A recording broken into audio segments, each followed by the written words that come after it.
छत्तीसगढ़ में विधानसभा चुनाव को अब 5 महीने से भी कम का समय बचा है। छत्तीसगढ़ कांग्रेस की तैयारी दिन ब दिन मजबूत होती दिख रही है, तो बीजेपी कर्नाटक शैली अपनाती दिख रही है। कर्नाटक में बीजेपी लोकल नेताओं के बजाय केंद्रीय नेताओं पर ज्यादा भरोसा करती नजर आई थी, तो छत्तीसगढ़ में भी प्रदेश प्रभारी ओम माथुर के साथ अमित शाह, जेपी नड्डा, राजनाथ सिंह जैसे दिग्गज छत्तीसगढ़ में मैराथन दौरे करने जा रहे हैं। इसी मुद्दे को लेकर सीएम भूपेश भी बीजेपी पर हमलावर हैं। मुख्यमंत्री ने एक तीर से 2 निशाने साधे। उन्होंने बीजेपी के स्थानीय नेतृत्व को लेकर कहा कि छत्तीसगढ़ के बीजेपी नेता हथियार डाल चुके हैं, तो केंद्रीय नेताओं को लेकर कहा कि उनके छत्तीसगढ़ आने से भी कोई लाभ नहीं होगा। देखिए, प्रदेश के नेता हथियार डाल दिए, वो कहीं दौरा नहीं कर रहे हैं और जाते भी हैं तो भीड़ भी नहीं आती, न कार्यकर्ता जुटते, और इस कारण से वो माथुर सहित तमाम केंद्रीय नेता, अभी एक केंद्रीय मंत्री गए थे, वो कुछ भड़काने की कोशिश कर रहे थे, आग लगाने की कोशिश कर रहे थे, लेकिन सफलता नहीं मिलेगी छत्तीसगढ़ में। आजकल तो देखो, न रमन सिंह जी का आता पता है, न धर्मलाल कौशिक जी का पता है, न बृजमोहन जी का, न अजय जी का, और वो सब कुछ कोई है तो ओम माथुर है। आजकल मीडिया में भी वही दिखाई देते हैं, इंटरव्यू भी वही दे रहे हैं, दौरा भी वही कर रहे हैं, और ये लोग केवल ट्विटर खेल रहे हैं। अपनी हार स्वीकार किए ना, वो हारे तब तो हम जीते भाई। सीएम भूपेश बघेल के हमले पर सांसद सुनील सोनी का भी पलटवार सामने आया। उन्होंने नेताओं के दौरे को लेकर कहा कि कांग्रेस नेता भी कई राज्यों के दौरे करते हैं, कांग्रेस सिर्फ भ्रम फैलाने का काम करती है। देखिए, भारतीय जनता पार्टी जो है वो पूरे देश के अंदर में किसी भी राज्य में जो है वो सामूहिक लड़ाई लड़ती है, और सभी नेता जो है एक दूसरे प्रदेश के अंदर में जाते हैं, और ये काम भूपेश बघेल जी ने भी किया। असम गए, उत्तर प्रदेश गए, ये क्या इनका स्टेट है क्या? तो पहले जो है ये भ्रम फैलाना छोड़कर जो है अपने आप को झांक कर देखें कि आपका राजनीतिक स्तर कितना गिर गया है, आपके बयान कितने गिर गए, और बयान देने में आपको होश नहीं रहता कि मैं बोल क्या रहा हूं। जाहिर है कर्नाटक के नतीजों ने बीजेपी की रणनीति पर पानी फेर दिया था, लेकिन क्या बीजेपी को फिर उसी फॉर्मूले पर जीत नजर आ रही है, या फिर अंदर खाने तैयारी कुछ और ही है? ये देखने वाली बात होगी। Bureau report, Bansal news.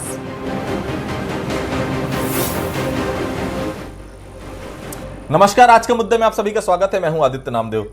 क्या छत्तीसगढ़ में बाहरी नेताओं की जरूरत बीजेपी को ज्यादा पड़ रही है, या यूं कह लीजिए कि देश में जहां जहां चुनाव हो रहे हैं वहां क्या लोकल लीडरों से भरोसा पूरी तरह से भारतीय जनता पार्टी के केंद्रीय आलाकमान का उठते जा रहा है? ये सवाल हम नहीं उठा रहे हैं, ये सवाल उठा रहे हैं राज्य के मुख्यमंत्री भूपेश बघेल। उनका साफ तौर पर कहना है कि कर्नाटक में भी यही हुआ, लोकल जो नेता है उनको तरजीह नहीं दी गई, बाहर के नेता जाकर वहां प्रचार करते हैं, और हश्र क्या हुआ आप देख लीजिए। अब यही हाल छत्तीसगढ़ का होने वाला है, जहां कुछ महीनों में चुनाव है और यहां पर लोकल नेताओं पर भरोसा उठ चुका है।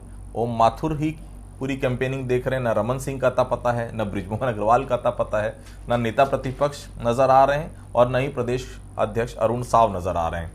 अमित शाह आ रहे हैं, लगातार बड़े नेताओं का दौरा हो रहा है, जेपी नड्डा आ रहे हैं। तो क्या वाकई में लोकल नेताओं पर अब विधानसभा चुनाव की दारोमदार खत्म कर दिया गया केंद्रीय नेतृत्व के? बड़ा सवाल है। इस सवाल दर सवाल को समझने की भी कोशिश करेंगे कि क्या वाकई में बड़े नेता आकर चुनाव जिताकर चले जाते हैं, या विधानसभा में लोकल नेताओं की वाकई में पूछ परख होती है, जनता उनके नाम से वोट देती है या राष्ट्रीय नेताओं के नाम से वोट देती है? बड़ा सवाल है। हमारे साथ बातचीत करने के लिए 3 बेहद खास मेहमान मौजूद हैं। हमारे साथ अमित श्रीवास्तव जी हैं, कांग्रेस के वरिष्ठ नेता प्रवक्ता, बहुत स्वागत करता हूं उनका।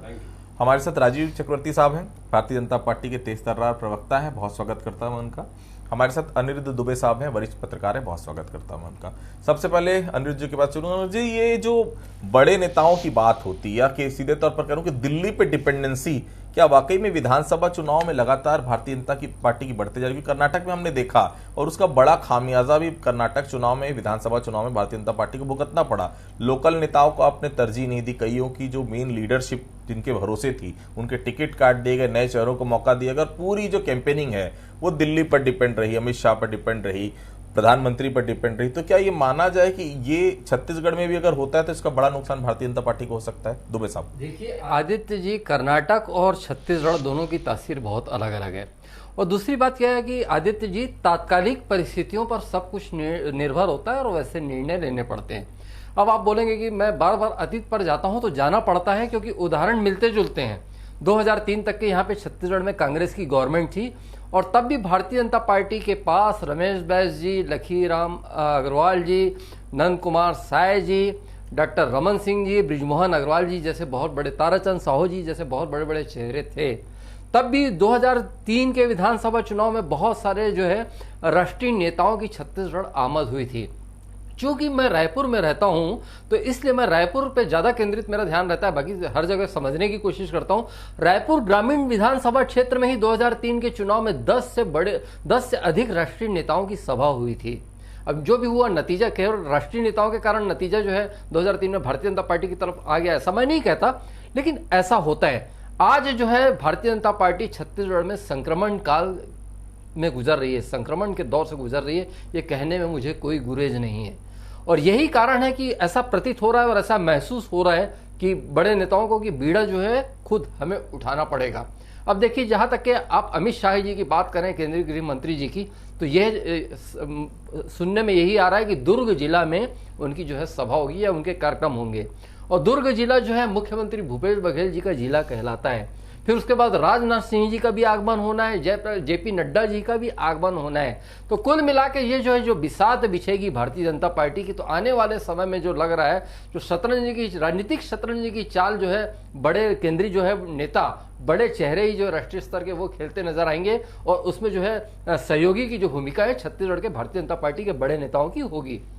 जी राजू जी, रमन सिंह के ऊपर भरोसा नहीं रहा क्या? आप अरुण साहु तो अभी नए प्रदेश अध्यक्ष बने, इतना नहीं है क्या उनके में कि पब्लिक को बांध सके, विधानसभा चुनाव में भारतीय जनता पार्टी की नैया पार लगा सके? आपके नेता प्रतिपक्ष हैं, जांजगीर से आते हैं, क्या ये सब लोग पर्याप्त नहीं है? हर चीज में अमित शाह जी की जरूरत, हर चीज में प्रधानमंत्री नरेंद्र मोदी की जरूरत, हर चीज में राजनाथ जी की जरूरत, जेपी नड्डा जी की जरूरत, यहाँ के लोकल लीडर्स पर्याप्त नजर नहीं आते क्या आपको? आदित्य जी, जैसे अनुरुद्ध जी ने स्पष्ट कर दिया कि हमारी तो परिपाटी रही है, हम सामूहिक रूप से चुनाव लड़ते हैं। चाहे उन्होंने 2003 की बात कही, मैं तो आपको बता दूं कि हमारी जब सरकार भी थी 15 साल में, राष्ट्रीय नेतृत्व तो आया करते हैं। और क्या वो विदेशी हो गए क्या, या वो कोई चाइना की कम्युनिस्ट पार्टी है क्या कि यहाँ पे आके लीड करे? अरे भाई, भारतीय जनता पार्टी भारत की पार्टी, कश्मीर से कन्याकुमारी तक हमारी इकाई है, हमारे गाँव में हमारी संघ बने हुए हैं, यूनिट बनी हुई है। जब कोई चुनाव होता है, जैसे किसी के घर में शुभ अशुभ होता है, कोई युद्ध की स्थिति में सारे लोग मिलकर परिवार की तरह लड़ते हैं। हम ऐसे इस प्रकार से कांग्रेस की तरह थोड़ी कि किसी को टिकट मिल गया दूसरा गुट काम नहीं करेगा। हम सारे लोग मिलकर चुनाव लड़ते हैं और इस भ्रष्टाचारी सरकार को नेस्तनाबूद करने के लिए हर प्रकार की जमीनी लड़ाई हो तो दिल्ली से लोग आएंगे, बिल्कुल गाइड करेंगे, उन्हें हर प्रकार का अनुभव है। अगर मीडिया की बात होगी तो निश्चित रूप से हमारे दूसरे जगह से लोग आएंगे, कांग्रेस के भी लीडरान आते हैं। आज भूपेश जी बोल रहे हैं क्या चरणदास महंत जी को केंद्र भेजा गया था, तो हम बोल दें कि दिल्ली के क्या रुचिराज चतुर्वेदी जी आती थी सोशल मीडिया के लिए। अभी जो घमंड है कि मैं अकेला हूं, अहम शर्मा भी, हमास भी ब्रह्मा, ऐसा नहीं होता आदित्य जी। सारे लोग मिलकर, कोई भी राजनीतिक पार्टी हो, कांग्रेस भी राष्ट्र पार्टी, उसके लोग आते हैं। हम तो ऐसी ओछी टिप्पणी नहीं करते। अब क्या हो गया ना, ये बड़ा घमंड हो गया कि मैं अकेला बैठा हूं, इधर पूरी टीम। अरे भैया, हमारी परिपाटी है, सारे लोग आते हैं। और आज से नहीं, जनसंघ के समय से, जब पार्टी बहुत छोटी सी थी, उस समय भी सारे लोग आकर यहाँ पर कैंप करते थे और अलग अलग मोर्चे पर युद्ध के लिए चुनावी वैतरणी में भिड़ते थे, अपनी अपनी आहुति देते थे। अब भूपेश जी ये डर रहे हैं कि उसके इन कमेंट से सारे लोग चले जाए। भैया, आपके कमेंट से हम डरने वाले नहीं। सारे लोग पहले की तरह अलग अलग, अरे कोई बैनर बांधे, कोई पोस्टर बांधे, बिल्कुल आएंगे और आपकी कारगुजारियों के राष्ट्रीय मीडिया के सामने भी देखेंगे कि किस प्रकार से पत्रकारों को फर्जी केसों में जेल डालते हो, किस प्रकार से भया दोहन करते हो, किस प्रकार से शराबबंदी का नारा लगाकर शराब का गढ़ बना दिए हो। बिल्कुल दिल्ली से लेकर सब जगह से लोग आएंगे और हम काम करेंगे और आपकी भ्रष्ट सरकार को उखाड़ फेंकेंगे। हम बिल्कुल लयबद्ध हो गए। अरे मैं अकेला हूं, सब अरे हमेशा से होते आए आदित्य जी, जैसे अनुरुद्ध जी ने बोला। और मुझे तो याद है 90 में जब पटवा जी की सरकार थी, जब बनी थी, उस समय भी अटल जी का प्रवास रहता था, मुरली मनोहर जी का प्रवास रहता था। ये चलता रहेगा। हम कांग्रेस हमको गाइड ना करे कि आपके लोकल लीडर खत्म हो गए क्या। अरे भैया, ये लोकल फोकल आप करते, हम तो राष्ट्रीयता की बात करते हैं। राष्ट्रीय स्तर पर एक अच्छी सरकार बने और क्षेत्रीय स्तर पर एक मजबूत सरकार बने, डबल इंजन की सरकार बनी, ये ध्येय है आदित्य जी। अब वो कुछ भी टिप्पणी करे, हम उनकी टिप्पणियों को सीरियसली नहीं लेते हैं। ठीक। अमित जी, पार्टी भारतीय जनता पार्टी की है, नेता उनके हैं, राष्ट्रीय नेताओं को बुलाएं, अंतर्राष्ट्रीय नेताओं को बुलाएं, आप लोग के पेट में दर्द आजकल बहुत हो रहा है अमित जी। देखिए आदित्य जी, सबसे पहले तो मैं आपको बता दूं कि पेट में दर्द होने वाली बात बिल्कुल भी नहीं है। छत्तीसगढ़ की पावन धरा में जो भी आए उसका हम छत्तीसगढ़िया लोग स्वागत करते हैं, कहीं कोई दिक्कत नहीं है।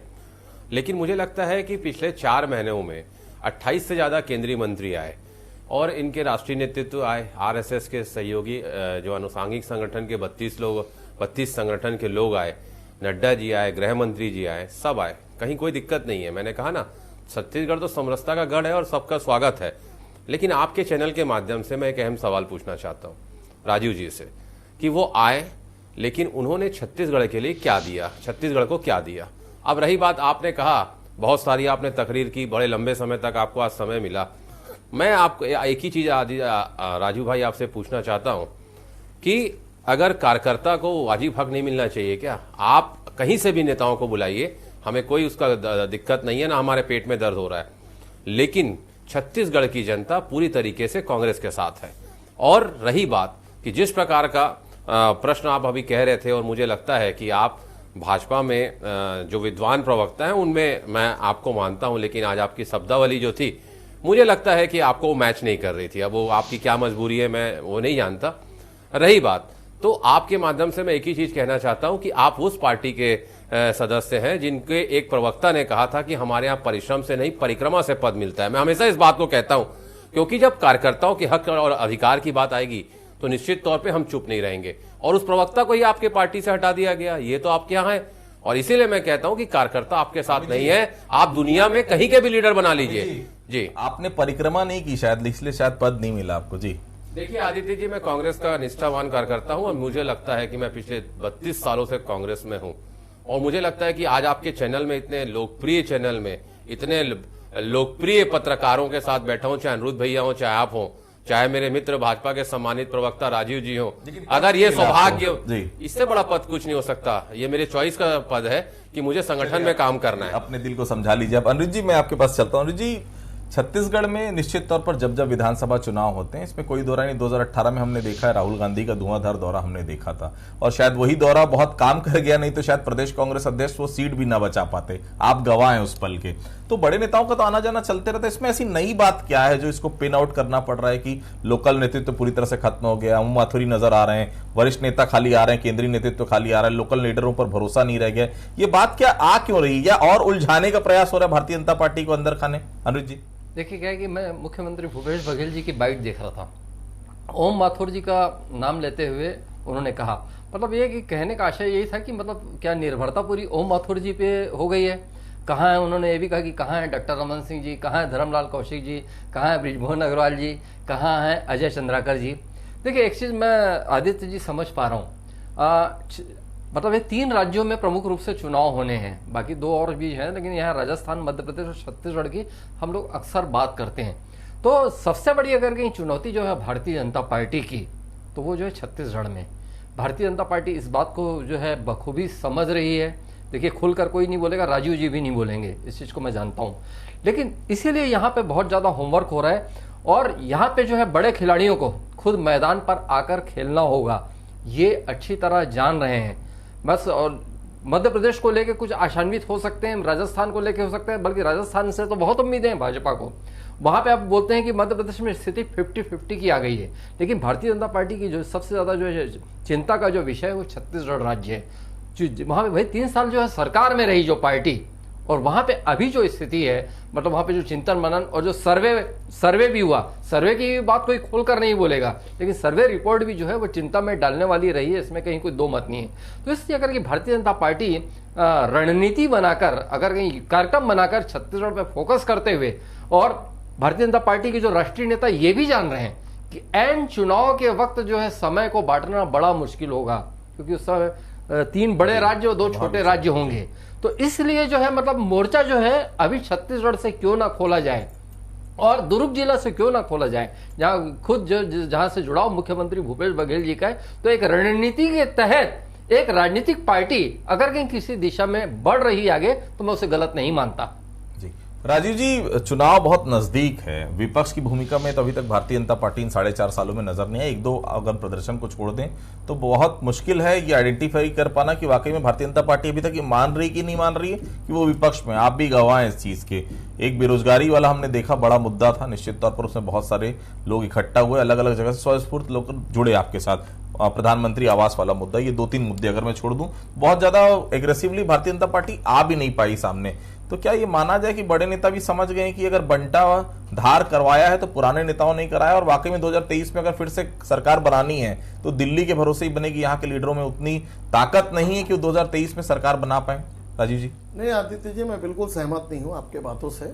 देखिए, हर चुनाव में जहां सर्वे रिपोर्ट है कि हम जीत रहे हैं या जहां जैसे भी लगे कठिन परिस्थिति हो, कहीं पर भी हो, लगातार समन्वय और आचार्य बना रहता है केंद्र और राज्य के बीच में। ये कोई नई बात नहीं। अब ओम माथुर जी का बहुत अच्छा अनुभव है, वो माने जाते हैं वो प्रधान सेनापति की, जिस राज्य में भी किसी भी परिस्थिति में जाए वो जितवा के आते हैं। छत्तीसगढ़ में जो आप कह रहे हैं कि पुरानी लीडरशिप, हर व्यक्ति का, चाहे पुराने लीडरशिप, उनके अनुभव का लाभ लिया जा रहा है, जो नए लीडरशिप, जो फ्रेश ब्लड आया है, उनके तेज तर्रारी का फायदा लिया जा रहा है। इस प्रकार से समन्वय बहुत अच्छा चल रहा है। और संपर्क फॉर समर्थन की बात हो या शराबबंदी के खिलाफ महिला मोर्चा का बिलासपुर का आंदोलन हो या युवा मोर्चा का आंदोलन, अभी परसों हम जो जिस प्रकार से इन्होंने पीएससी के सीटें का बंदरबाट किया, जो बेच दी पीएससी की सीटें, उसको लेकर हमारा बहुत बड़ा हमला होगा सोमवार को। तो ऐसी स्थिति नहीं है दीदी जी, ऐसा आकलन आप लोग करते हैं कि दिख नहीं रहे। अंदर खाने में, गांव गली मेड़ में, खेत में, हर जगह काम चल रही है और बिल्कुल जनता का बड़ा अभूतपूर्व जन समर्थन मिल रहा है कि हम इस सरकार से, हमने आपको मौका नहीं दिया, हमसे भूल हो गई, इस बार हम आपको मौका दे रहे हैं और बहुत अच्छा जन समर्थन मिल रहा है। आने वाले समय में आदित्य जी आप देखेंगे, हमने सदन में भी दिखा है कम संख्या के बावजूद भी, और सड़कों में लगातार प्रदर्शन कर रहे हैं, कानून व्यवस्था के अपहरण के खिलाफ हो या शराबबंदी के खिलाफ हो, जितने भी मामले हैं सारे मामलों को लेकर हमको जन समर्थन मिल रहा है। बूथ कमेटियां बन चुकी है, बस लोगों को लाने की देर है और बहुत अच्छा समन्वय है पुराने और नए नेताओं के बीच का। और आपको मैं विश्वास दिलाता हूं आपके लोकप्रिय चैनल के माध्यम से कि इसी समन्वय में हम जीतेंगे। ये जो मिथक आप लोग गढ़ देते हैं कि पुराने लोगों को हाशिए पे डाल दिए हैं, नए लोगों को, सारे लोगों को काम पे लगा दिया गया, सारे लोग मिलके इस भ्रष्ट सरकार को निकालने के लिए प्रयत्न कर रहे हैं। ठीक, अमित जी, राजीव जी तो मानने के लिए तैयार नहीं, लेकिन सच्चाई यही कि बड़े बड़े नेता जो कभी मंत्री हुआ करते थे उनको भी नहीं पता, उनको भी ये यकीन नहीं कि वो इस बार चुनाव लड़ पाएंगे या नहीं लड़ पाएंगे। चलिए अलग बात है। अमित जी, 65+ का नारा दिया था अमित शाह जी ने पिछली बार, आपको याद होगा 2018 में। बड़े नेता आ रहे हैं, पिछली बार भी आते थे, इस बार 75+ का नारा आप दे रहे हैं। 65+ आप हासिल कर चुके थे, 75+ वाली बात कहीं वैसी तो नहीं है कि भारतीय जनता पार्टी पहुंच गई और हम सोचते रह गए कहां पहुंच गई? देखिए आदित्य जी, पिछले बार जब हम चुनाव में थे तो इनका भ्रष्टाचार था, करारे नोटों की राजनीति को ध्वस्त करना था और लगातार करप्शन और कमीशन की सरकार को उखाड़ फेंकना था।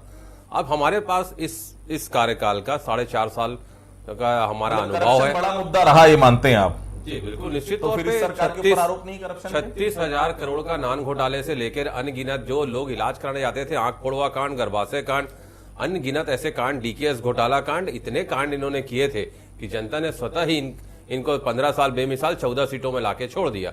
अब रही बात, मैं आपके माध्यम से कह दूं कि बड़े नेता, या आपने ठीक कहा कि चर्चा का विषय तो है ये छत्तीसगढ़ में कि इनके बड़े नेताओं को टिकट भी नहीं मिल रही है, और जिस प्रकार से हमारे राष्ट्रीय उपाध्यक्ष जी यहाँ पर है, उनको लगा हुआ राज्य चाहे झारखंड हो, महाराष्ट्र हो, मध्य प्रदेश हो, कहीं भी चुनाव पे नहीं भेजा गया, ये दर्शाता है कि कहीं राष्ट्रीय नेतृत्व यहाँ के नेताओं को ये मान बैठा है कि ये जिताऊ वाले नेता नहीं है। रही बात, हमारे कार्यकर्ता लगातार पिछले 15 साल भी उन्होंने लड़ाई लड़ी थी। इन 4.5 सालों में हमने सरकार की जो काम की उपलब्धियां हैं, हम जन जन तक उसको पहुंचा भी रहे, और लगातार मैं आपके माध्यम से बता दूं कि ये कितना भी कर ले, चाहे अपने 3 जमाई आईडीटी सीबीआई को कितना भी झोंक दे ताकत, सुन लीजिए, घोटाला में पकड़ा था साहब, सुन लीजिए, आप जब बोलते हैं तो बड़ा धैर्य की बहुत कमी है आप लोगों में। तो लगातार मैंने कहा ना, अभी इन्होंने कहा कि हमारा समन्वय है, सब कुछ है, बस जनता को लाना बाकी है। बस वही जनता तो इनके साथ नहीं है, इसीलिए तो 15 साल बेमिसाल 14 सीटों में लाके वो जनता इनको छोड़ी थी। अब देखिए 5 महीना चुनाव को बचा आदित्य जी, और हम जनता के बीच में हम जा रहे हैं। हमारा काम अगर जनता को पसंद आएगा, जनता हमें 75 पार करवाएगी, और अगर हमने काम नहीं किया होगा जैसा ये इनको लगता है, तो फिर जनता जनार्दन होती है साहब। और मुझे पूर्ण विश्वास है कि हमारे काम पे इन 4.5 सालों में, मैं बार बार इस बात को कहता हूं कि अब हम जनता के बीच में टेस्टेड और ट्रस्टेड दोनों हो चुके हैं। अनुज जी, इलेक्शन नजदीक है, निश्चित तौर पर इसमें कोई दो राय नहीं कि अब वो स्थिति छत्तीसगढ़ में रहेगी नहीं जो 2018 में थी। बहुत गवाह हैं आप 2018 में क्या परिस्थिति है, किन परिस्थितियों के आधार पर कांग्रेस को इतना बड़ा मैंडेट मिला। उसके पहले के चुनाव आप देख लीजिए, 2003, 2008, 2013, बहुत ज्यादा डिफरेंस नहीं रहता सीटों का, 5 या 6 सीट का डिफरेंस, और आप जिसने 3 या 4 सीटों पर ज्यादा मेहनत कर ली वो जीत गया। और वैसे भी 200, 300, 400 कम मार्जिनल सीट भी बहुत ज्यादा हैं। पहली बार जो विधायक चुनाव जीत कर आए हैं कांग्रेस में, भारी असंतोष है कार्यकर्ताओं का भी और साथ में जनता का भी। क्या इतना बड़ा जो कांग्रेस कह रही 75+ का नारा, ये नजर आ रहा है आपको साफ? और दूसरी बात, जो बड़े नेता बाहर से आते हैं, क्या वो नब्ज पहचान पाते हैं प्रदेश की हर छोटे छोटे गांव की, हर शहर की? ऐसा लगता है आपको वो ज्यादा इफेक्टिव होते हैं या लोकल ज्यादा इफेक्टिव होते हैं? अनुज जी देखिए, 2 बातें हैं। पहली चीज का मैं जवाब दे दूं, 75+ की बात है।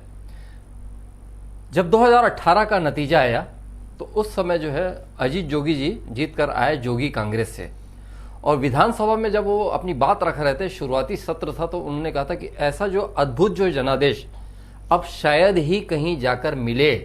68 सीट आई थी, भले आज 71, 68। तो क्या वो जोगी जी ने जो कहा था वो जवाब हो सकता है? इस पे आप लोग सोचने के लिए स्वतंत्र हैं। और दूसरी बात जो है गांव और शहर की बात है, तो गांव और शहर की बात है तो अक्सर होते ये आता था कि गांव और शहर में विभाजन स्पष्ट दिखता था। भारतीय जनता पार्टी का जो शहरी क्षेत्रों में प्रभाव जो था वो वाकई में था। यही कारण है कि भारतीय जनता पार्टी की जो 3 बार सरकार बनी, तो मैं नहीं समझता कि 53 सीटें भी रही होगी। मेरे ख्याल से 51 या 52 जो है अधिकतम आंकड़ा वहां तक ही पहुंचा। वोटों के प्रतिशत का अंतर भी कोई बहुत ज्यादा नहीं रहता था, लेकिन जो 68 सीट से आई वो अद्भुत जनादेश था।